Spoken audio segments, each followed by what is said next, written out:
Story time audio ബുക്സിലേക്ക് എല്ലാവർക്കും സ്വാഗതം. ജോയ്സിയുടെ സമദൂരം തുടരുന്നു. ഭാഗം 24. 42 കൊല്ലം മുമ്പല്ലേ മോളെ അതൊക്കെ. അന്ന് വലിയ തെറ്റായിരുന്നു. മാധവിയമ്മ മീനാക്ഷിയോട് ചന്ദ്രയുടെ കഥ പറയുകയാണ്. ഞാനും നിൻ്റെ അച്ഛനും നമ്മുടെ കൂട്ടക്കാരും ഒക്കെ അവളെ കുറേ ഉപദേശിച്ചതാ.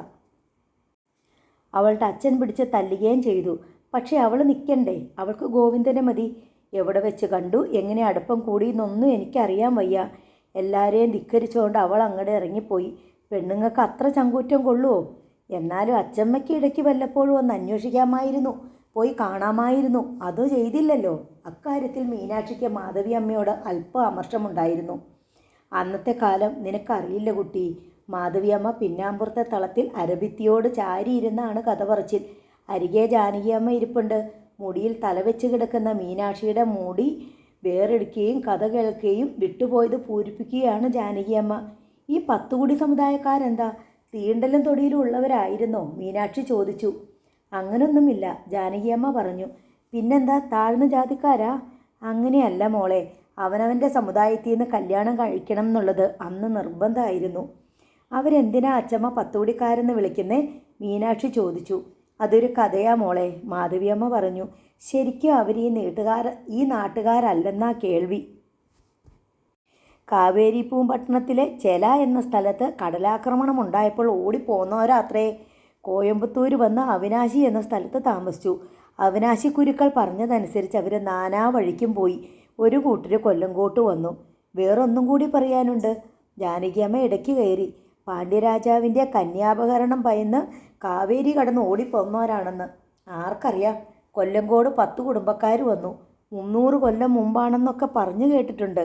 അന്ന് കൊല്ലങ്കോട് രാജാവും കുന്നംകോമരത്തെ ജന്മി തറവാട്ടുകാരും ചേർന്ന് ഭൂമി കൊടുത്ത് 10 കുടുംബങ്ങളെയും കൊല്ലങ്കോട്ട് കുടിയിരുത്തിയെന്നാണ് ഞാൻ കേട്ടേക്കണേ. രാജാവ് തന്നെ സ്ഥാനപ്പേരുകളും കൊടുത്തുത്രേ. അതെന്തൊക്കെയാ അച്ചമ്മേ? വാദ്യാർ, മൂത്തോട്ടി, പണിക്കര്, മന്നാടിയാർ, ചെട്ടി, തരകർ. ഈ ചന്ദ്രയപ്പച്ചിയുടെ ഭർത്താവ് ഇതിലേതാ? പണിക്കരാത്രേ. ഇതൊക്കെ ആർക്കറിയാം ശരിക്കിന്? അന്ന് കാലത്തൊക്കെ ഇന്നത്തെ പോലെ വലിയ വീടുകളുണ്ടോ?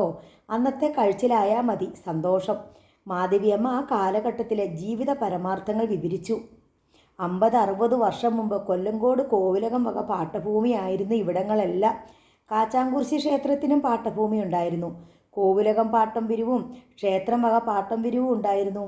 കൊല്ലങ്കോട് രാജാവിൽ നിന്ന് കാണക്കുടിയാൻ ജന്മാവകാശം വാങ്ങി വെറും പാട്ടേക്കുടിയാന് പാട്ടത്തിന് കൊടുക്കുന്ന പതിവുണ്ടായിരുന്നു. കാണക്കുടിയാൻ ജന്മിയാണ്. കൊല്ലങ്കോട് അന്ന് 3-4 കടകളേയുള്ളൂ. റോഡുകളില്ല. വർഷകാലത്ത് കൊല്ലങ്കോട് പോകാൻ തോടുകളിലും പുഴകളിലും പാലങ്ങളില്ല. മണ്ണെണ്ണയാണ് ഏറ്റവും ക്ഷാമമുള്ള വസ്തു. ജന്മിയെ കാണാൻ പോകുമ്പോൾ ചായക്കടയിൽ ഷർട്ട് അഴിച്ച് വെച്ചിട്ട് വേണം ചെന്ന് മുഖം കാണിക്കാൻ. അരിയും മണ്ണെണ്ണയും കൊല്ലങ്കോട്ട് ചെന്നാലേ കിട്ടൂ. മഴക്കാലത്ത് അരിയില്ലാതെ മണ്ണെണ്ണയില്ലാതെ തീയും വിളക്കുമില്ലാതെ നരകതുല്യമായ ജീവിതം. ചിലപ്പോൾ മാറ്റവട്ടിയുമായി നടന്ന് കച്ചവടക്കാർ വരും. അവരുടെ വട്ടിയിൽ അരിയും ഉപ്പും മുളകും മണ്ണെണ്ണയും ഉണ്ടാവും. പൈസ കൊടുത്തല്ല അത് വാങ്ങുക. ഉരി നെല്ലിന് എണ്ണതാ, അല്ലെങ്കിൽ 2 കടലയ്ക്ക് അരിതാ എന്ന മട്ടിലുള്ള മാറ്റ കച്ചവടം. ദാരിദ്ര്യവും മഹാവ്യാധികളും കൊടികുത്തി വാഴുന്നതിനു മീതെ ജന്മിത്വത്തിൻ്റെ ക്രൂരതകളും. ഒരാളിന് 3 ഇടങ്ങഴി നെല്ല് എന്ന രീതിയിലാണ് കൂലി. പെണ്ണാളിന് 2.5 ഇടങ്ങഴി. ഇന്ന് കൊയ്ത കണ്ടം നാളെ വെട്ടിച്ചാലിച്ച് മറ്റന്നാൾ നടണം എന്ന മട്ടിൽ വിശ്രമമില്ലാത്ത പണി. കൂട്ടത്തിൽ കൂലിയില്ലാത്ത വെറും പണിയുമുണ്ട്. കാലത്ത് വെട്ടം വീഴുമ്പോൾ കൊയ്യാൻ ചെന്നാൽ വെറും പണിക്ക് വിടും. കാട്ടിൽ വിതച്ച ഉഴുന്നു പറിച്ചെടുക്കാൻ പോകണം. അല്ലെങ്കിൽ കടല ഉരുക്കണം. അതുമല്ലെങ്കിൽ വൈക്കോൽ കൊണ്ടയിടണം. അത് കഴിഞ്ഞിട്ട് വന്ന് കൊയ്തോളണം. കൊയ്ത്തിന് 15-1 പദം കൂലി. കന്നു മെതിച്ച് കുടഞ്ഞ് ഉണങ്ങാനിട്ട് വാരി കുണ്ടയിടുന്നവരെ കൊയ്യക്കാരുടെ പണി തന്നെ. അതിലെ മെതി കഴിഞ്ഞെല്ലാം കൂലിയില്ലാത്ത വെറും പണി. ചിലർ വെറും പണിക്ക് ഇടങ്ങഴി നെല്ല് കള്ളുകുടി കൊടുക്കും. പെണ്ണുങ്ങൾക്ക് ഇരുന്നാഴി. മാധവിയമ്മ ഒന്ന് നിർത്തി ദീർഘനിശ്വാസം എടുത്തിട്ട് തുടർന്നു. ചിലരത് വാങ്ങി തോർത്തിൻ്റെ തലപ്പിൽ കിഴി കെട്ടിയിടും. അത് ഷാപ്പിൽ കൊണ്ടുപോയി കുടഞ്ഞിട്ട് കള്ളുകുടി, പെണ്ണുങ്ങളുടെ കള്ളുകുടി മാറ്റവട്ടിക്കാർക്ക് കൊടുക്കും. എന്നിട്ട് പകരം അവരോട് റൊട്ടിയും മീനും മുറുക്കാനും എണ്ണയും വാങ്ങിക്കും. അന്ന് വിശപ്പാണ് എൻ്റെ കുട്ടിയെ ഏറ്റവും വലിയ ദീനം. വൃദ്ധ പട്ടിണിക്കാലങ്ങൾ അയവിറക്കി. അതിനിടയ്ക്കാണ് മലമ്പനി, വസൂരി മുതലായ മഹാവ്യാധികൾ. കണ്ണടച്ച് തുറക്കുമ്പോഴേക്കും മുമ്പിൽ ജീവനോടെ നിന്നയാൾ മരിച്ചു വീഴുന്നു. അച്ഛനമ്മമാർ നോക്കി നിൽക്കെ മക്കൾ ശവങ്ങളായി മാറുന്നു. മക്കളെ അനാഥരാക്കി അച്ഛനമ്മമാർ കഥാവശേഷരാകുന്നു. ജന്മത്വത്തിൻ്റെ നുഖത്തിന് കീഴിൽ ജനങ്ങൾ നരകിക്കുന്നു. 57-ൽ കമ്മ്യൂണിസ്റ്റ് പാർട്ടി ഭരണത്തിൽ കയറി. അപ്പോഴാ പാവങ്ങൾക്കൊന്ന് ശ്വാസം വിടാൻ പറ്റിയത്. അതിനുശേഷം ആ പാവങ്ങളുടെ നല്ല കാലം തന്നെ. മതിൽക്കെട്ടിൻ്റെ ഗേറ്റിൽ ഒരു ജീപ്പിൻ്റെ ഇരമ്പൽ കേട്ട് ജാനകിയമ്മയുടെ ശ്രദ്ധ അങ്ങോട്ട് തിരിഞ്ഞു.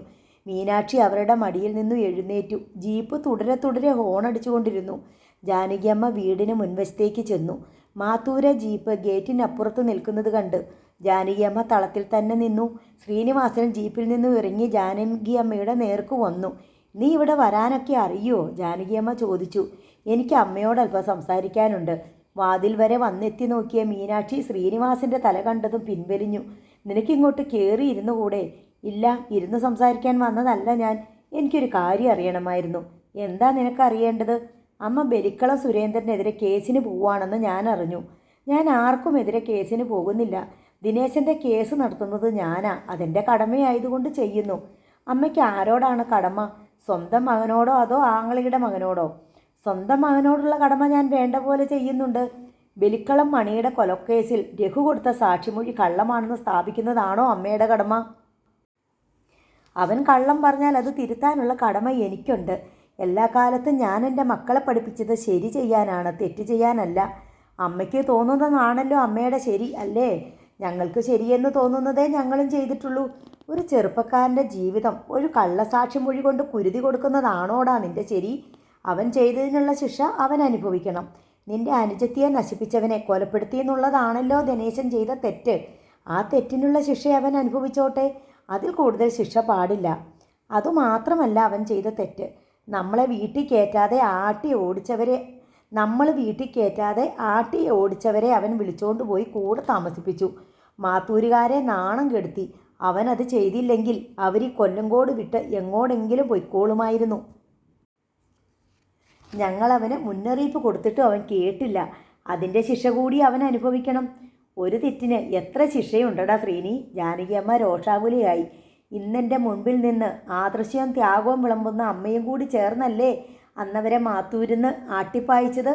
അന്നെനിക്ക് പറ്റിയ തെറ്റിന് എന്നെക്കൊണ്ട് കഴിയുന്ന പോലെ ഞാൻ പ്രായശ്ചിത്തം ചെയ്യുന്നുണ്ട്.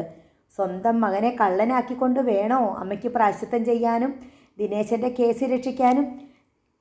ഞാനല്ല അവനെ കള്ളനാക്കിയത്. അവൻ തനിയെ ആയതാ. അല്ലെങ്കിൽ നിങ്ങളെല്ലാവരും കൂടി അവനെ അങ്ങനെ ആക്കി തീർത്തു. അവൻ പോലീസിന് കൊടുത്ത മൊഴി ഇനി മാറ്റി പറയണോ? എന്താ മാറ്റി പറഞ്ഞാൽ? കോടതിയിൽ അവൻ എന്തും പറയാം. പ്രതിയല്ലല്ലോ അവൻ, വെറുമൊരു സാക്ഷി മാത്രമല്ലേടാ. ബലിക്കളം സുരേന്ദ്രൻ അവനെ കൂടി പ്രതിയാക്കുമായിരുന്നു. രഘുവും ദിനേശനും കൂടിയാണ് കൊലപാതകം നടത്തിയതെന്ന് സ്ഥാപിക്കാൻ അയാൾ തുനിഞ്ഞതാ. ദിനേശനെ ഒറ്റക്കൊടുക്കാമെന്ന വ്യവസ്ഥയിൽ രഘു തലയൂരിയെന്നല്ലേ? അതല്ലേ നീ പറഞ്ഞതിൻ്റെ അർത്ഥം? അമ്മയ്ക്കിഷ്ടം പോലെ വ്യാഖ്യാനിക്കാം. എനിക്ക് എൻ്റെ അനുജനാ വലുത്. ഈ കള്ളത്തരമൊന്നും അമ്മയുടെ അടുത്ത് വിലപ്പോവില്ല ശ്രീനി. നീയും സുരേന്ദ്രനും തമ്മിൽ പല സംഗതികളും കാണുമായിരിക്കും. ദിനേശനെ തൂക്കുമരത്തിന് ഏൽപ്പിച്ചു കൊടുത്താൽ ബലിക്കളം സുരേന്ദ്രൻ നിന്നോട് നന്ദി കാട്ടുമായിരിക്കും.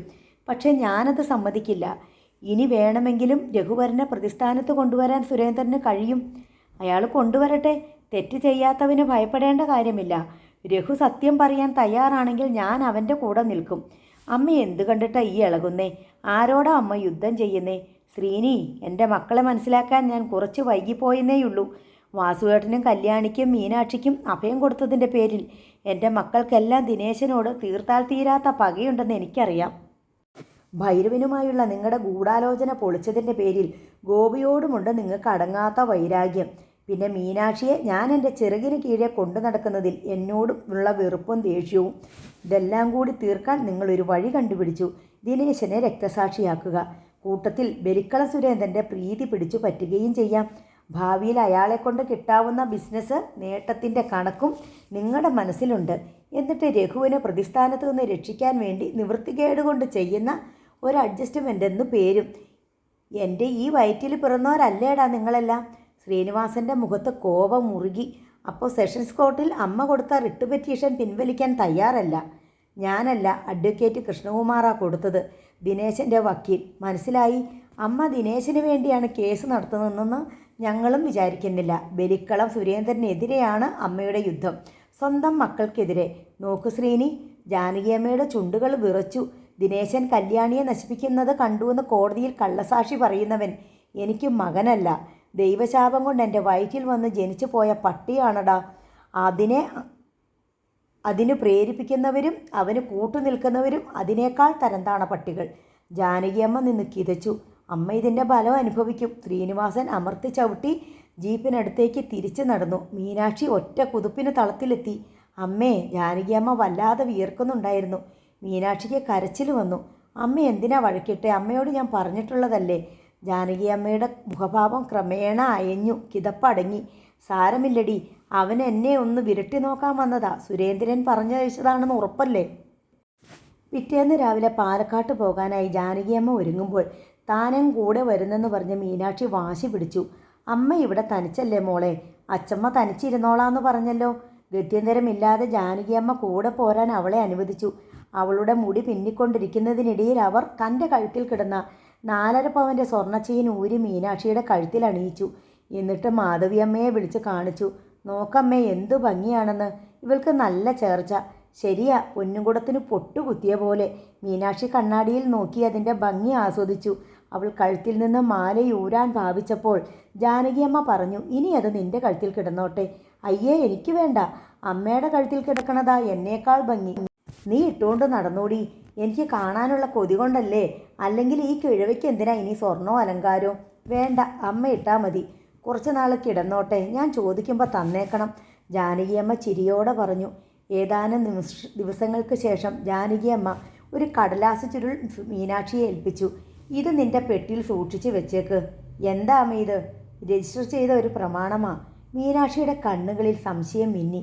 എന്തു പ്രമാണം? എനിക്ക് പ്രായമായില്ലേ? നാളെ എൻ്റെ മക്കൾ വന്ന് നിന്നെ ഈ വീട്ടിൽ നിന്ന് ഇറക്കി വിടരുത്. ഈ വീടും ചിറയും തെങ്ങിൻ പുരയിടവും ഞാൻ നിൻ്റെ പേരിലേക്ക് എഴുതിച്ചു. മീനാക്ഷി പേടി കിട്ടിയതുപോലെ ഞെട്ടി വിളറി. അവളുടെ വിരലുകൾ കഴുത്തിൽ കിടന്ന സ്വർണ്ണച്ചെയിനിൽ സ്പർശിച്ചു. അവൾ അതിലേക്ക് നോക്കി, പിന്നെ ജാനകിയമ്മയെ നോക്കി. അമ്മേ എന്ന് വിളിച്ചെങ്കിലും ശബ്ദം പുറത്തേക്ക് വന്നില്ല. ജാനകിയമ്മ ഒച്ച വെച്ച് കരയുന്നത് കേട്ട് മാധവിയമ്മ ഭയപരവശയായി മുറിയിലേക്ക് ചെന്നു. കുഴഞ്ഞു വീണ മീനാക്ഷിയെ കട്ടിലിലേക്ക് താങ്ങിക്കിടത്തിയായിരുന്നു ജാനകിയമ്മ. അമ്മേ, കുറച്ച് വെള്ളം എടുത്തോണ്ട് വാ. മാധവിയമ്മ അടുക്കളയിലേക്ക് വേഗം നീങ്ങി. മോളെ, മീനു മോളെ. ജാനകിയമ്മ കരഞ്ഞുകൊണ്ട് അവളെ കുലുക്കി വിളിച്ചു. മുഖത്ത് തണുത്ത വെള്ളം കുടഞ്ഞ് ജാനകിയമ്മ കുലുക്കി വിളിച്ചപ്പോൾ മീനാക്ഷി മോഹാലസ്യത്തിൽ നിന്നും പതുക്കെ ഉണർച്ചയിലേക്ക് വന്നു. നിനക്ക് എന്തു പറ്റിയതാ മോളെ? ജാനകിയമ്മ കണ്ണു തുടച്ചുകൊണ്ട് പാരവശ്യത്തോടെ ചോദിച്ചു. മീനാക്ഷി അവരുടെ കണ്ണുകളിലേക്ക് തന്നെ സൂക്ഷിച്ചു നോക്കിക്കൊണ്ട് കിടന്നു. ഏതോ രഹസ്യം ചൂഴ്ന്നെടുക്കാൻ എന്ന പോലെ അവളുടെ മിഴികളിൽ നിന്നും കണ്ണീരൊലിച്ച് പടർന്ന് കവിളിലെ ജലകണങ്ങളോട് ചേർന്നു. മീനാക്ഷി എഴുന്നേൽക്കാൻ ഭാവിച്ചപ്പോൾ ജാനകിയമ്മ തടഞ്ഞു. വേണ്ട, കുറച്ചു നേരം കൂടി കിടന്നോ. നിനക്ക് കുടിക്കാൻ എന്തെങ്കിലും വേണോ? മീനാക്ഷി ഒന്നും മിണ്ടിയില്ല. ജാനകിയമ്മ എഴുന്നേറ്റ് പോയി. പരിഭ്രമിച്ച് നിൽക്കുകയായിരുന്നു മാധവിയമ്മ കൂടെ ചെന്നു. അവൾക്ക് എന്താ പറ്റിയത് ജാനകി? ജാനകിയമ്മ ഒന്നും മിണ്ടാതെ ഗ്ലാസ് കഴുകി മൺകൂജിയിൽ നിന്നും തണുത്ത വെള്ളം എടുത്തു. അവർ മുറിയിൽ വന്നപ്പോൾ മീനാക്ഷി കട്ടിലിൽ എഴുന്നേറ്റിരിപ്പുണ്ട്. അവളുടെ കയ്യിൽ കടലാസ് ചുരുൾ. ഈ വെള്ളം കുടിക്ക്. ജാനകിയമ്മ ഗ്ലാസ് നീട്ടി. അവൾ വെള്ളം വാങ്ങി കുടിച്ചു. എന്നിട്ട് വീണ്ടും ജാനകിയമ്മയെ തന്നെ നോക്കി. കയ്യിലിരുന്ന കടലാസ് ചുരുൾ അവരുടെ നേർക്ക് നീട്ടിക്കൊണ്ട് ഗദ്ഗതത്തോടെ ചോദിച്ചു, അമ്മ ഇത് എന്തിനാ എനിക്ക് തന്നേ? ഞാൻ പറഞ്ഞില്ലേടി, ഒരു മുൻകരുതൽ അത്രയേ ഉള്ളൂ. അമ്മയ്ക്കെന്താ പെട്ടെന്ന് ഇങ്ങനെ ഒരു മുൻകരുതൽ വേണമെന്ന് തോന്നാൻ? പെട്ടെന്ന് തോന്നിയതല്ല, എൻ്റെ മനസ്സിലുണ്ടായിരുന്നു. ഈ മാല എനിക്ക് തന്നതും ഒരു മുൻകരുതലാ അല്ലേ അമ്മേ? അമ്മയ്ക്ക് വല്ലതും സംഭവിച്ചാൽ ഇതെങ്കിലും എനിക്ക് കിട്ടിക്കോട്ടേന്ന്. കഴുത്തിൽ നിന്ന് ഊരിയ മാലയും കടലാസ് ചുരുളും അവൾ ജാനകിയമ്മയുടെ നേർക്ക് നീട്ടിക്കൊണ്ട് പൊട്ടിക്കരഞ്ഞു. എനിക്ക് വേണ്ടമ്മേ, ഇതെനിക്ക് വേണ്ട. മീനു, എടി മോളെ. ജാനകിയമ്മ അവളുടെ ചുമരിൽ കൈയിട്ട് ചേർത്ത് പിടിച്ചു. എനിക്കിത് വേണ്ടല്ലോ അമ്മേ. അവൾ അവരുടെ തോളത്ത് മുഖമിട്ടലച്ച് കരഞ്ഞുകൊണ്ടിരുന്നു. കണ്ടുനിന്ന മാധവിയമ്മ വല്ലാതായി. ജാനകിയമ്മ അവളെ ആശ്ലേഷിച്ചും പുറത്തു തട്ടിയും തലോടിയും ആശ്വസിപ്പിക്കാൻ ശ്രമിച്ചു. നിനക്ക് വേണ്ടെങ്കിൽ ഇതെൻ്റെ കയ്യിലിരുന്നോട്ടെ, ഞാൻ തിരിച്ചെടുത്തിരിക്കുന്നു. അവർ കടലാസ് ചുരുൾ തിരികെ വാങ്ങി. മാല തിരികെ വാങ്ങാൻ അവർ വിസമ്മതിച്ചു. ഞാൻ നിനക്ക് തന്ന സ്നേഹമാണിത്, നീ അത്രയെങ്കിലും മനസ്സിലാക്കണം. മീനാക്ഷിയെ സമാധാനിപ്പിക്കാൻ അവർക്കേറെ ക്ലേശിക്കേണ്ടി വന്നു. പിന്നീട് തളത്തിൽ വെച്ച മാധവിയമ്മ അവരെ രഹസ്യമായി ശകാരിച്ചു. നീ എന്ത് ബുദ്ധിമോശമാ ജാനകിയെ കാണിച്ചത്? ഒന്നാമതേ അവൾക്ക് നിന്നെ ഓർത്ത് പേടിയാ. അവളെന്താ തീരെ കഴമ്പില്ലാത്തോളാണെന്നാണോ നീ വിചാരിച്ചേ? കരിയിൽ അനങ്ങിയാൽ അവൾക്ക് മനസ്സിലാകും. ഞാൻ ഇത്രയൊന്നും വിചാരിച്ചില്ലമ്മേ. എൻ്റെ ഓരോ കടമകൾ തീർത്തു വെക്കാലോ എന്ന് കരുതിയാ. അത്രേ ഉള്ളോ ജാനകി? വേറെന്താ പെട്ടെന്ന് ഇങ്ങനെയൊക്കെ നിനക്ക് തോന്നാൻ? അമ്മ പത്രത്തിലൊക്കെ കാണാറില്ലേ, ഓരോ കാര്യത്തിന് വീട്ടിൽ നിന്ന് ഇറങ്ങിപ്പോയ എത്രയോ പേര് തിരിച്ചു വരാണ്ടിരിക്കണ്.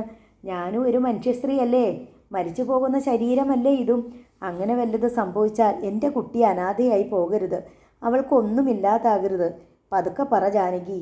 മാധവിയമ്മ പരിഭ്രമിച്ച പിന്നാമ്പുറത്തേക്ക് നോക്കി. അവൾ കേൾക്കണ്ട, ചെകിടോർത്താ നടക്കണേ. സാരമില്ലമ്മേ, ഞാൻ അവളെ സമാധാനിപ്പിച്ചോളാം. നിനക്കും ഒരു പേടി തട്ടിയിട്ടുണ്ടില്ലേ ജാനകി? അല്ലെങ്കിൽ നീ ഇങ്ങനൊന്നും. സത്യം പറയാലോ അമ്മേ, ധൈര്യമൊക്കെ ചോർന്നു പോണ പോലെ. എന്തൊക്കെയോ വരാൻ പോണമെന്നൊരു പേടി. മക്കൾ പോലും ശത്രുക്കളായില്ലേ അമ്മേ? ജാനകി അമ്മയുടെ സ്വരം പതറിയിരുന്നു. ഈശ്വരനെ മുറുകെ പിടിച്ചോള്, മനസ്സ് തളരുമ്പോൾ അത്രയുള്ള ഒരു ബലം, മാധവിയമ്മ ആശങ്കയോടെ പറഞ്ഞു. രാത്രി ഒരു മുറിയിൽ ഉറങ്ങാൻ കിടക്കുകയാണ് 3 പേരും. മീനാക്ഷി അമ്മയുടെ കൈമടക്കിൽ നിന്ന് ശിരസ് ഉയർത്തി തലയിണമേൽ വെച്ചു. ജാനകിയമ്മയുടെ കവിളത്ത് അവളുടെ കൈത്തല അരുമയായി തഴുകി. അമ്മേ, അവൾ പതിയെ വിളിച്ചു. അമ്മയോട് ഞാനൊരു കാര്യം പറയട്ടെ? അമ്മ എന്നെ നോക്ക്. അവൾ അവരുടെ മുഖം തനിക്ക് അഭിമുഖമായി തിരിച്ചു. ഇരുട്ടല്ലേടി, അമ്മയ്ക്ക് എന്നെ കാണാൻ വെളിച്ചം വേണോ? വേണ്ടെന്ന് ജാനകിയമ്മയ്ക്ക് അറിയായികയല്ല. നിനക്ക് എന്താ ചോദിക്കാനുള്ളത്? അമ്മയ്ക്ക് എന്നോട് ദേഷ്യം തോന്നുമോ? ഇല്ലടി. ജാനകിയമ്മ അവളുടെ നെറുകിയിൽ കൈവച്ചു. നമുക്ക് ഇവിടുന്ന് എങ്ങോട്ടെങ്കിലും പോകാം. എങ്ങോട്ട് പോകാൻ? ദൂരെ എങ്ങോട്ടെങ്കിലും, നമ്മളെ ആരും തിരിച്ചറിയാത്ത ഒരിടത്തേക്ക്. ഒളിച്ചോടാനോ? നീ എന്താ മോളെ ഈ പറയുന്നേ? നമ്മളെന്താ വല്ല കുറ്റവും ചെയ്തിട്ടുണ്ടോ? എനിക്കിവിടെ താമസിക്കാൻ പേടിയാ. ഞാനുള്ളപ്പം നിന്നെ ആരും ഉപദ്രവിക്കില്ല, പോരെ? എൻ്റെ കാര്യം സാരമില്ലമ്മേ. അമ്മയെ ഓർത്തിട്ടാ എനിക്കിനി എന്തു പേടിക്കാനാ? 10-60 കൊല്ലം ജീവിച്ചില്ലേ? നീയില്ലെങ്കിൽ ഈ ഓട്ടം എവിടെ നിർത്താനും എനിക്ക് ഭയമില്ല. അമ്മേ, നമുക്ക് പോകാം, ഇവിടെ ഇനി താമസിക്കണ്ട. വിഡ്ഢിത്തം പറയല്ലേ മോളെ. നമുക്കങ്ങനെ കയ്യും വീശി പോകാൻ പറ്റുമോ? ജീവിക്കണ്ടേ? പണം വേണം, വീട് വേണം, വരുമാനം വേണം. നമുക്ക് ഈ വീടും ചിറയും പറമ്പും തെങ്ങും എല്ലാം ആർക്കെങ്കിലും വിറ്റിട്ട് പോകാം. ജാനകിയമ്മ മിണ്ടിയില്ല. നിമിഷങ്ങൾ കടന്നുപോയി. അമ്മ എന്താ ഒന്നും പറയാത്തെ? വിൽക്കുക എന്നൊക്കെ പറഞ്ഞാൽ പെട്ടെന്ന് നടക്കുന്ന കാര്യമാണ്. അമ്മ വിചാരിച്ചാൽ നടക്കും, എനിക്ക് തീർച്ചയാണ്. നിനക്ക് എന്തു പറ്റി ഇപ്പം ഇങ്ങനൊരു തോന്നൽ? ഇവിടെ നിനക്ക് സുഖം പോരാന്നുണ്ടോ? എനിക്ക് സുഖം വേണ്ട, അമ്മ എൻ്റെ കൂടെ ഉണ്ടായിരുന്നാൽ മതി. പറഞ്ഞതും അവൾ വിതുമ്പി കരയാൻ തുടങ്ങി. ഞാനുണ്ടാവും നിൻ്റെ കൂടെ. നീ വെറുതെ ഓരോന്ന് ആലോചിച്ച് മനസ്സ് വിഷമിപ്പിക്കണ്ട. ജാനകിയമ്മ അവളുടെ നെറുകയിൽ തലോടി. പിറ്റേന്ന് മുതൽ ഉത്സാഹവും പ്രതീക്ഷയും നഷ്ടപ്പെട്ടവളുടെ പെരുമാറ്റമായിരുന്നു മീനാക്ഷിയുടേത്. അവളുടെ മുഖത്ത് കഥനം വിങ്ങി നിന്നു. അവളുടെ കണ്ണുകളിൽ ഒരു അജ്ഞാത ഭീതി പുകഞ്ഞുകൊണ്ടിരുന്നു. ഉന്മേഷവും ചിരിയുമില്ല, മിണ്ടാട്ടവുമില്ല. മാധവിയമ്മ അവൾക്ക് കേൾക്കാൻ ഇഷ്ടമുള്ള പഴങ്കഥകൾ പറയാൻ ശ്രമിച്ചപ്പോഴൊക്കെ അവൾ മറ്റേതോ ചിന്തയിൽ മുഴുകിയിരുന്നു കൊണ്ട് ഉദാസീനമായി മൂളി. അതിനടുത്ത ദിവസം ജാനകിയമ്മ പാലക്കാട്ട് പോകാൻ ഇറങ്ങിയപ്പോൾ മീനാക്ഷിയും ശാഠ്യം പിടിച്ച് കൂടെ പോയി. ജാനകിയമ്മ എവിടെയും തനിച്ചു പോകാൻ അവൾ അനുവദിച്ചില്ല. എല്ലായ്പ്പോഴും അവൾ ജാനകിയമ്മയുടെ മുന്നിൽ ഒരു പരിച പോലെ നിലകൊണ്ടു, ആദ്യത്തെ ആക്രമണം തടയാനെന്ന പോലെ. രാത്രി 9 മണിയാകുന്നതേയുള്ളൂ.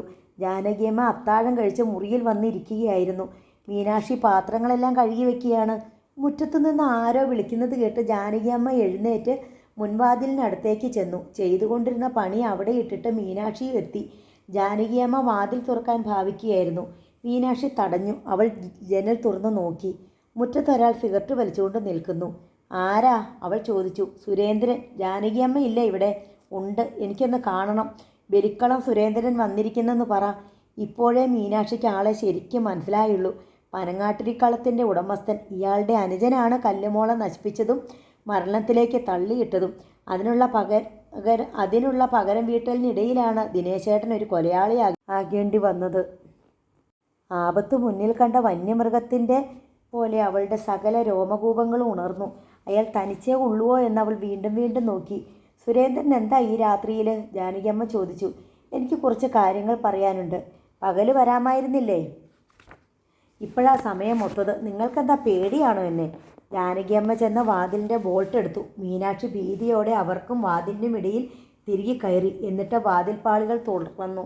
തളത്തിൽ ലൈറ്റ് ഉണ്ടായിരുന്നു. മീനാക്ഷി മുന്നിലും ജാനകിയമ്മ പിന്നിലുമായി വരാന്തിയിലേക്ക് ചെന്നു. ഏതായാലും സുരേന്ദ്രൻ ഇതുവരെ വന്നതല്ലേ, ഇരിക്ക്, ജാനകിയമ്മ പറഞ്ഞു. അയാൾ സിഗരറ്റ് കുറ്റി നിലത്തിട്ട് ചവിട്ടിക്കെടുത്തിയിട്ട് തളത്തിലേക്ക് കയറി കസേരയിലിരുന്നു. ജാനകിയമ്മ ഇങ്ങോട്ട് താമസം മാറിയെന്നൊക്കെ ഞാൻ വൈകിയാണ് അറിഞ്ഞത്. ജാനകിയമ്മ ഒന്നും മിണ്ടിയില്ല. മക്കളുമായിട്ട് പിണങ്ങിയ മാത്തൂരെന്ന് ഇറങ്ങിപ്പോകുന്നതെന്ന് ശ്രീനിവാസൻ പറഞ്ഞു. അപ്പോൾ മുതൽ ആലോചിക്കുക ജാനകിയമ്മയ്ക്ക് എന്തു പറ്റിയെന്ന്. സത്യം പറഞ്ഞാൽ ഞങ്ങൾക്കൊക്കെ വലിയ ബഹുമാനവും സ്നേഹവും ഒക്കെ ഉണ്ടായിരുന്നു. ഇല്ലായ്മയെന്നൊരു സ്ഥാപനം ഒരു കുടുംബം കെട്ടിപ്പൊക്കി ഇത്രയൊക്കെ എത്തിച്ചില്ലേ. തീരുമാനങ്ങൾ എടുക്കുമ്പോൾ തെറ്റുപറ്റാത്ത സ്ത്രീ, അതായിരുന്നു എൻ്റെ മനസ്സിൽ ജാനകിയമ്മയ്ക്ക് ഉണ്ടായിരുന്ന സ്ഥാനം. ജാനകിയമ്മ എന്ത് ചെയ്താലും അതിൻ്റെ റിസൾട്ട് വരുമ്പോൾ നമുക്ക് മനസ്സിലാവും അതങ്ങനെ തന്നെയാണ് ചെയ്യേണ്ടിയിരുന്നതെന്ന്. അയാൾ ശബ്ദമില്ലാതെ ചിരിച്ചു. സുരേന്ദ്രൻ വന്ന കാര്യം പറഞ്ഞില്ല. അതിലേക്കാണ് വരുന്നത്. പക്ഷെ ജാനകിയമ്മ അടുത്ത കാലത്തെടുത്ത മിക്കവാറും എല്ലാ തീരുമാനങ്ങളും വമ്പിച്ച പരാജയങ്ങളായിപ്പോയി. ഫാൾസ് ഡിസിഷൻസ് ഫാൾസ് റിസൾട്ടല്ലേ കിട്ടൂ. പണ്ടെന്നോ ഉപേക്ഷിച്ചു പോയ ഭർത്താവിൻ്റെ ശവം മാത്തൂര് തറവാട്ടിൽ കൊണ്ടുവന്ന് ദഹിപ്പിച്ചത്, അയാളുടെ മകളെ വീട്ടിൽ കയറ്റി താമസിപ്പിച്ചത്, മക്കൾ എതിർത്തപ്പോൾ അവരെ വെല്ലുവിളിച്ച് സ്വന്തം ഇഷ്ടങ്ങൾ അവരുടെ മേൽ അടിച്ചേൽപ്പിച്ചത്, അവർക്ക് മില്ലുൾപ്പെടെയുള്ള സ്വത്തുക്കൾ ഭാഗം വെച്ച് കൊടുത്തത്, ഏതോ ഒരു പെണ്ണിന് വേണ്ടി മക്കളോട് പിണങ്ങി വീട് വിട്ട് ഇറങ്ങിപ്പോകുന്നത്. ഇതൊന്നും സുരേന്ദ്രനെ ബാധിക്കുന്ന കാര്യങ്ങളല്ലല്ലോ. എന്നെ ബാധിക്കുന്ന കാര്യത്തിലേക്ക് വരികയാണ് ഞാൻ.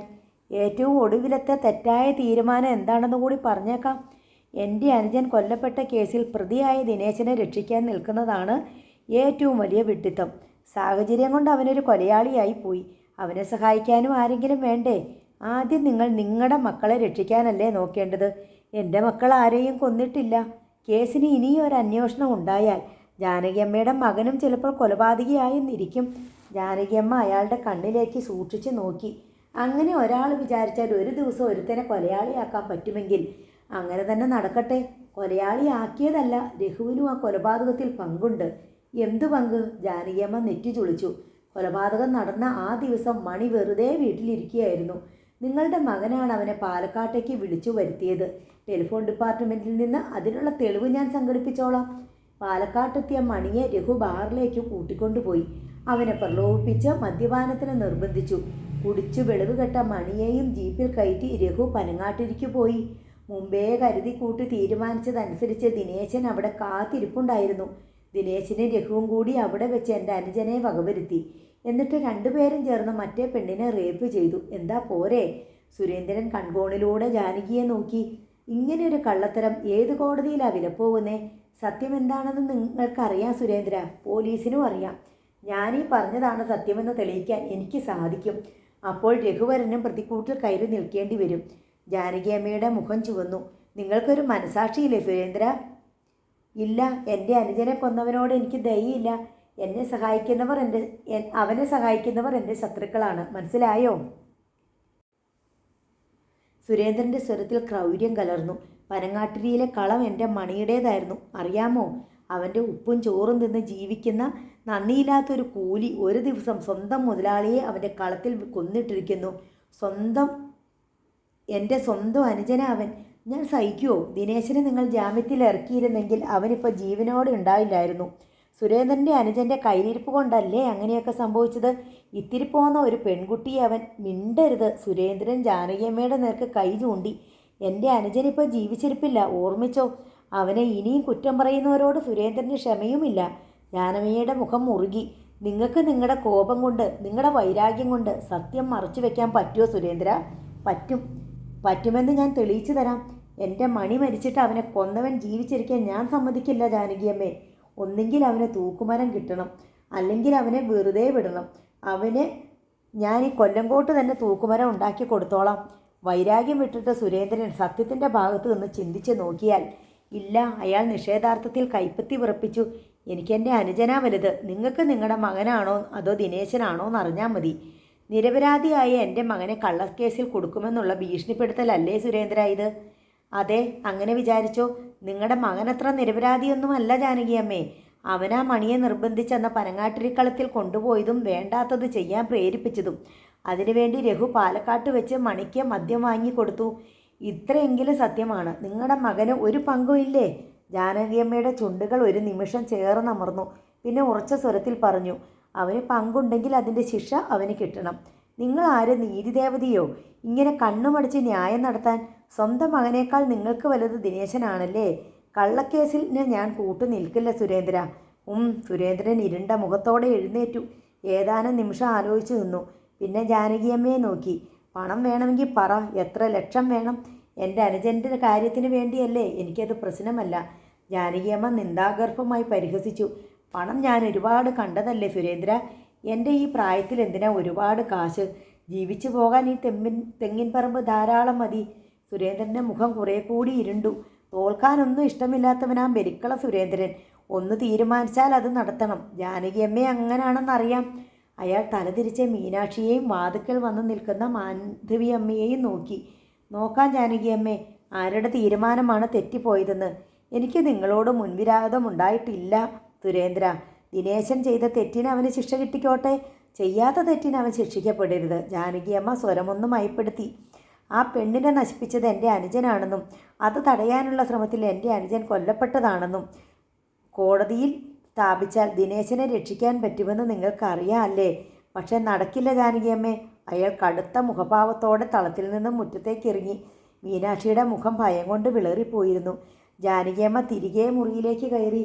പിന്നാലെ മീനാക്ഷിയും കയറി. ജാനകിയമ്മ വാതിലടിച്ച് ബോൾട്ടിട്ടു. വീണ്ടും കേസന്വേഷണം വന്ന നിലനിൽപ്പില്ലെന്ന് അവർക്ക് മനസ്സിലായി. ഭീഷണിപ്പെടുത്താൻ വന്നിരിക്കുന്നു. ജാനകിയമ്മ ആരോടൊന്നില്ലാതെ പിറുപിറുത്തു.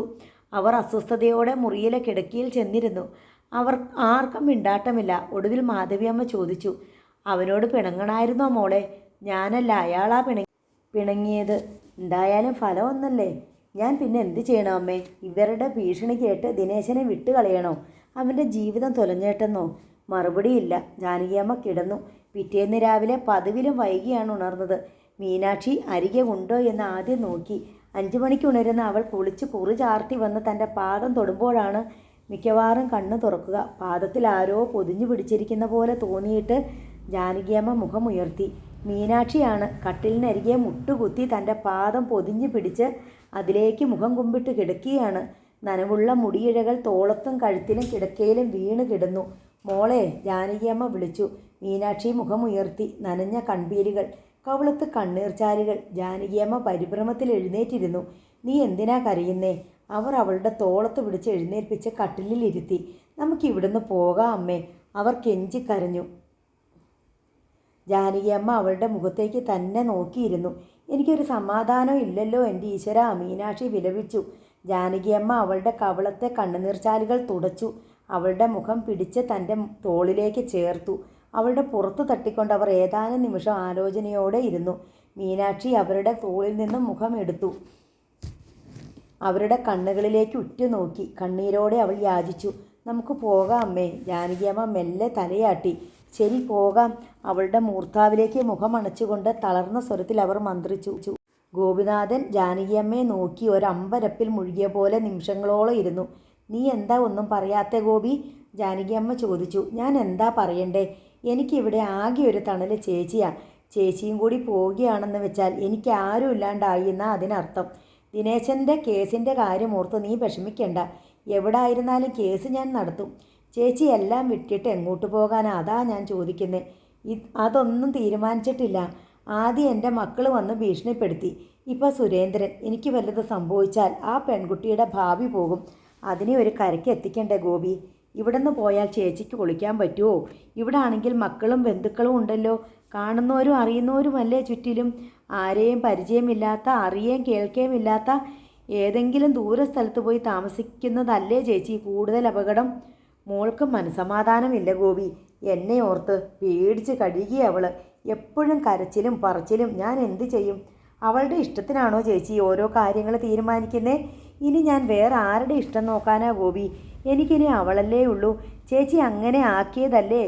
ചേച്ചിയുടെ കയ്യിലുമുണ്ട് കുറ്റം. ചേച്ചി അവളെ ആവശ്യത്തിലധികം സംരക്ഷിച്ചു. ആരാണവൾ? ചേച്ചിക്ക് അവളോട് എന്ത് ബന്ധമാണ് ഉള്ളത്? ചേച്ചിയെയും മക്കളെയും ഉപേക്ഷിച്ചു പോയ ഭർത്താവിന് ഏതോ തമിഴ്ത്തി സ്ത്രീയിലുണ്ടായ മകൾ. കുടുംബത്തെ കയറ്റാൻ കൊള്ളാമോ? ചേച്ചിയുടെ സ്ഥാനത്ത് വേറൊരു സ്ത്രീ ആയിരുന്നെങ്കിലെന്ന് വിചാരിക്കുക. ചൂല് ചാണകത്തിൽ മുക്കി അടിച്ചിറക്കില്ലേ വീട്ടിൽ നിന്ന്. ജാനകിയമ്മയുടെ മുഖം ചുവക്കുന്നത് കണ്ട് ഗോപിനാഥൻ സ്വരമൊന്നും മയപ്പെടുത്തി. ചേച്ചി ദേഷ്യപ്പെടാൻ പറഞ്ഞതല്ല, പൊതുന്യായം പറഞ്ഞതാ ഞാൻ. ചേച്ചിയുടെ മക്കൾക്ക് ഇതിനേക്കാൾ കൂടിയ ന്യായം പറയാൻ കാണും. ഗോപി, നീ ഇങ്ങനെ കണ്ണിച്ചോരയില്ലാണ്ട് ചേച്ചിയുടെ ഭാഗത്തെ ന്യായവും ഞാൻ കാണുന്നുണ്ട്. മീനാക്ഷിയുടെ ഭാഗത്ത് നിന്നുകൊണ്ട് ചിന്തിച്ച് നോക്കിയാൽ അവളുടെ കൂടെ നിൽക്കാനേ തോന്നൂ.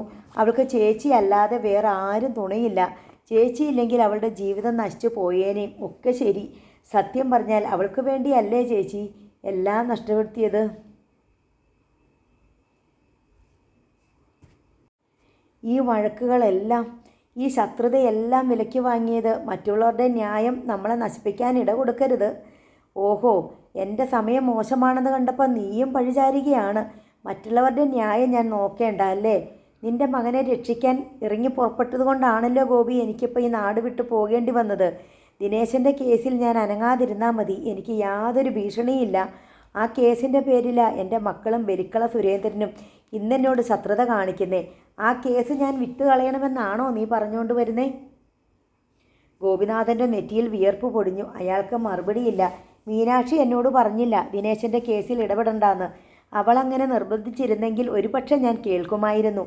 അവന് നീതി കിട്ടണമെന്ന് അവൾക്ക് ആഗ്രഹമുണ്ട്. എനിക്കൊരാപത്തും വരാതിരിക്കാൻ വേണ്ടിയാ ഇവിടം വിട്ടു പോകണമെന്ന് അവൾ നിർബന്ധിക്കുന്നേ. ചേച്ചി ഇവിടുന്ന് പോകുന്നല്ലോ എന്നുള്ള വിഷമം കൊണ്ടാണ് ഞാൻ ഇത്രയൊക്കെ പറഞ്ഞത്. ഒരു കണക്കിന് പോകുന്നത് തന്നെയാണ് ഗോപി നല്ലത്. എൻ്റെ മക്കൾക്ക് സമാധാനമാകുമല്ലോ. ഇപ്പം ഞാനാണല്ലോ ഈ നാട്ടിൽ അവരുടെ ഏറ്റവും വലിയ അപമാനം. അതുകൊണ്ട് കഴിയുമെങ്കിൽ ഈ സ്ഥലവും വീടും വിൽക്കാൻ നീ എന്നെ സഹായിക്കുക. നിനക്കറിയാമല്ലോ സ്ഥലം വിൽപ്പനയുടെ ബ്രോക്കർമാരെ. കൂടാതെ പത്രത്തിൽ ഒരു പരസ്യം കൊടുക്കണം. ഞാൻ നോക്കട്ടെ. വീടും തെങ്ങിൻ പുരയിടവും വിൽക്കാൻ പോകണമെന്നറിഞ്ഞപ്പോൾ മാധവിയമ്മ തടസ്സം പറഞ്ഞു. ബുദ്ധിമോശമല്ലേ ജാനകി ഇത്? എനിക്കറിയില്ലമ്മേ. എൻ്റെ മോൾ എന്നോട് പറഞ്ഞു. അവൾ പറയണതാ ശരിയെന്ന് എനിക്ക് തോന്നി. അല്ലെങ്കിൽ അവൾക്ക് വേണ്ടിയല്ലേ ഞാൻ ജീവിക്കുന്നത് തന്നെ. അവൾ സന്തോഷമായിട്ടിരുന്നാൽ മതി. ഈശ്വരേശ പോലെ നടക്കട്ടെ. മീനാക്ഷിക്കാണെങ്കിൽ ഇതിൽ പരമൊരു സന്തോഷമില്ല. സ്വാർത്ഥരും ചതിയരും ഹീനരുമായ ശത്രുക്കളുടെയും സ്വജനങ്ങളുടെയും ഇടയിൽ നിന്ന് അമ്മയെ രക്ഷിച്ചുകൊണ്ട് പോകാമല്ലോ എന്നവൾ ആശ്വസിച്ചു. പലവ്യഞ്ജനം വാങ്ങാൻ കടയിൽ ചെന്നപ്പോൾ പങ്കജാഷിനോടും അവൾ പറയുകയുണ്ടായി, ഞങ്ങളിവിടുന്ന് പോവുക. എങ്ങോട്ട്? അത് തീരുമാനിച്ചില്ല. സമയമാകുമ്പോൾ അമ്മയ്ക്കറിയാം എങ്ങോട്ടാ പോവേണ്ടെന്ന്. അപ്പോൾ ഈ വീടും പുരയിടും അത് വിൽക്കും. വിൽക്കുവോ? പങ്കജാഷൻ അന്താളിച്ചു. എന്താ, ഭൂമി വിൽക്കണതും വാങ്ങണതും ഈ നാട്ടിൽ പതിവില്ലാത്ത കാര്യമാണ്? അല്ല, എന്നാലും ഇല്ല. ഞങ്ങൾ അമ്മയും മോളും എവിടെയെങ്കിലും പോയി മനുഷ്യരെ പേടിക്കാണ്ട് ജീവിച്ചോട്ടെ പങ്കേട്ടാ. പിറ്റേന്ന് അമ്മയും മകളും അമ്പലത്തിൽ പോയി വരുമ്പോൾ സാധനങ്ങൾ വാങ്ങാനായി പങ്കജാക്ഷൻ്റെ കടയിൽ കയറി. നിങ്ങൾ ഇവിടം വിറ്റിട്ട് പോവുകയാണെന്ന് ഈ കുട്ടി പറഞ്ഞു. ശരിയാണോ ആവോ? പങ്കജാക്ഷൻ ചോദിച്ചു. അവൾ അങ്ങനെ പറഞ്ഞെങ്കിൽ ഇനി അങ്ങനല്ലേ പങ്കജാക്ഷ ചെയ്യാൻ പറ്റൂ? ജാനകിയമ്മ ചെറുചിരിയോടെ പറഞ്ഞു. നിങ്ങൾ പോവാണെന്ന് വെച്ചാൽ വലിയ സങ്കടമാണ് കേട്ടോ. ഞങ്ങളുടെ പറ്റുപിടി നഷ്ടപ്പെടുമെന്നോർത്തിട്ടാണോ? അത് പറ്റുപിടി എനിക്ക് വേറെ കിട്ടും. നിങ്ങൾ അമ്മയും മോള് ഈ നാട്ടിൽ താമസിക്കുമ്പം ഇവിടെ ഒരു തെളിച്ചവും ഐശ്വര്യം കൂടുതലുള്ളതുപോലെ തോന്നുമായിരുന്നു. അത് പങ്കജാക്ഷൻ മുഖസ്തുതി പറഞ്ഞതല്ലേ. സത്യം ചിലർക്ക് മുഖസ്തുതിയായിട്ട് തോന്നും. എന്തായാലും പങ്കജാക്ഷൻ കൂടി ഒന്ന് ഉത്സാഹിക്കേ. ഞങ്ങളുടെ സ്ഥലം വാങ്ങാൻ ഒരാളെ കണ്ടുപിടിച്ച് തന്നാൽ ന്യായമായ ബ്രോക്കർ ഫീസ് തരാം. അല്ലെങ്കിൽ പങ്കജാക്ഷൻ തന്നെ വിലക്കെടുത്തു. ഞാനോ? നന്നായി.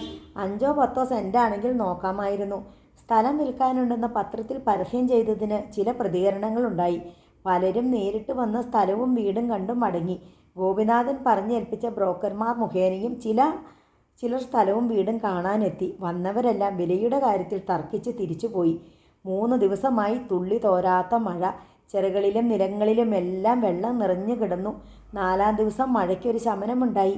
ഭൂമിയിൽ വെയിൽ വീണു. എങ്കിലും ഇടയ്ക്കിടെ ചെറിയ മഴച്ചാറ്റലുണ്ടായി. ഗോപിനാഥൻ നെന്മാറയിലുള്ള ഒരു കൂട്ടരെ സ്ഥലം കാണിക്കാൻ കൂട്ടിക്കൊണ്ടു വന്നു. സ്ഥലവിസ്തൃതിയും അതിരുകളും കാട്ടിക്കൊടുക്കാൻ ജാനകിയമ്മയോടൊപ്പം മീനാക്ഷിയും മുന്നിലിറങ്ങി. എല്ലാവരെയും അവൾക്ക് സംശയമാണ്. അമ്മയുടെ ശത്രുക്കൾ വേഷം മാറി വരുന്നതാണോ എന്ന് സന്ദേഹിച്ച് അവളും കൂടെ ചെല്ലുക പതിവാണ്. അവളുടെ 6-ാം ഇന്ദ്രിയം വരാൻ പോകുന്ന ഏതോ ആപത്തിനെക്കുറിച്ചുള്ള സന്ദേശം പിടിച്ചെടുക്കുന്നുണ്ട്. അതെന്താണെന്നോ ഏതാണെന്നോ ഏത് രൂപത്തിലാണ് വരികയെന്നോ നിശ്ചയമില്ല. അങ്ങ് ദൂരെ എവിടെയോ ഒരു അപകട സൈറൻ മുഴങ്ങുന്നത് പോലെ. വെള്ളത്തിന് ഇവിടെ ക്ഷാമം വരാറുണ്ടോ? സ്ഥലം കാണാൻ വന്ന നെന്മാറക്കാരിൽ ഒരാൾ ചോദിച്ചു. ചിറ കണ്ടില്ലേ, ഇത് നമ്മുടേതാ. 5 അടി ആഴം കാണും, ജാനകിയമ്മ പറഞ്ഞു. തെങ്ങിൻ പറമ്പിൽ ചുറ്റി നടക്കുകയാണ് അവർ. ഇപ്പോഴത്തെ കാര്യമല്ല, വേനൽക്കാലത്തെ വെള്ളം കിട്ടുമോ എന്നാണ് ചോദിച്ചത്. ഇത് മഴക്കാലമല്ലേ, ബോർവെല്ലുണ്ട് തൊടിയിൽ, പോരെങ്കിൽ വറ്റാത്ത കിണറും. പറമ്പിൻ്റെ അങ്ങേയറ്റം വരെ ചെന്ന് കണ്ടിട്ട് തിരിച്ചു പോകുന്നതിനിടയിൽ ചാറ്റമഴ വീണു. മഴ നനഞ്ഞാണ് അവർ ഓടി വീട്ടിലെത്തിയത്. വിലയുടെ കാര്യത്തിൽ തർക്കിച്ച് ഒടുവിൽ നെന്മാറക്കാരുമായി ഒരു ഏകദേശ ധാരണയായി. തിങ്കളാഴ്ച ഞങ്ങൾ അഡ്വാൻസുമായി വരാം. അതുവരെ മറ്റാരോടും വാക്ക് പറയരുത്, നെന്മാറക്കാർ പറഞ്ഞു. ഇന്ന് വ്യാഴം, ഇനി 4 ദിവസം. ശരി, ജാനകിയമ്മ വാക്കു കൊടുത്തു. നെന്മാറക്കാരോടൊപ്പം ഗോപിനാഥനും തിരിച്ചുപോയി. വൈകുന്നേരം മുതൽക്കേ മീനാക്ഷിക്ക് തുമ്മൽ ആരംഭിച്ചു. തുമ്മി തുമ്മി അവളുടെ കണ്ണും മുഖവും ചുവന്നു. സന്ധ്യയായപ്പോഴേക്കും മൂക്കടഞ്ഞു. കണ്ടോ, മഴ നനഞ്ഞതിൻ്റെയാ. തെങ്ങിൻപറമ്പിലേക്ക് പോരേണ്ടെന്ന് പറഞ്ഞാൽ കേൾക്കണ്ടേ? ഞാൻ എങ്ങോട്ട് തിരിഞ്ഞാലും എൻ്റെ മുമ്പിൽ കയറി ഞെളിഞ്ഞ് നടന്നോളും. ജാനകിയമ്മ അവളെ ശകാരിച്ചു. അവർ വെള്ളം തിളപ്പിച്ച് അതിൽ തുളസിയിലയും അമൃതാഞ്ജനവും ഇട്ട് മീനാക്ഷിയെ കൊണ്ട് ആവി വലിപ്പിച്ചു. രാത്രിയായപ്പോൾ മീനാക്ഷിക്ക് നേരിയ പനിയും തലവേദനയും. ജാനകിയമ്മ അവളുടെ ശിരസ്സെടുത്ത മടിയിൽ വെച്ച് അമൃതാഞ്ജൻ പുരട്ടി കൊടുത്തു. പിന്നെ അവളുടെ മുടിയിൽ തലോടിക്കൊണ്ടിരുന്നു. മീനാക്ഷി മിഴികൾ ഉയർത്തി അവരെ തന്നെ നോക്കി. എന്താടി നോക്കുന്നേ? എനിക്കിങ്ങനെ പനിച്ച് കിടന്നാൽ മതി എന്നും. സുഖം പിടിച്ചുപോയി അല്ലേ? എണീറ്റേ. ജാനകിയമ്മ അവളെ എഴുന്നേൽപ്പിക്കാൻ ശ്രമിച്ചു. അവൾ ഇരുകൈകൊണ്ടും അവരുടെ പുറത്തുകൂടി ഇറുകെ കെട്ടിപ്പിടിച്ച് കിടന്നു. നോവൽ നാളെ തുടരും.